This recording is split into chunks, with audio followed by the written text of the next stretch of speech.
अस्सलामुअलैकुम एवरीवन। ये ट्रैवलिंग का वीडियो है। मैं वापस से सूरत जा रही थी। सुबह हम लोग निकले थे सूरत के लिए और शाम को रिटर्न हो गए, रात को आ गए घर पे। तो थोड़ी सी क्लिप मैंने शूट की है, तो मैंने सोचा कि आपके साथ शेयर करूं। आजकल रास्ते में रास्ता ख़राब भी बहुत है, हाईवे भी बहुत ख़राब है। आजकल बारिश चल रही है।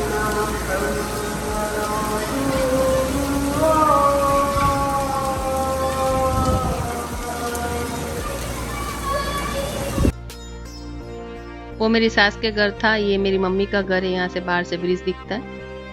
और उसके बाद में मेरे कज़िन के घर गई, उधर हम लोग ने दोपहर में लंच किया और उधर बच्चे सब साथ में खेले भी, थोड़ी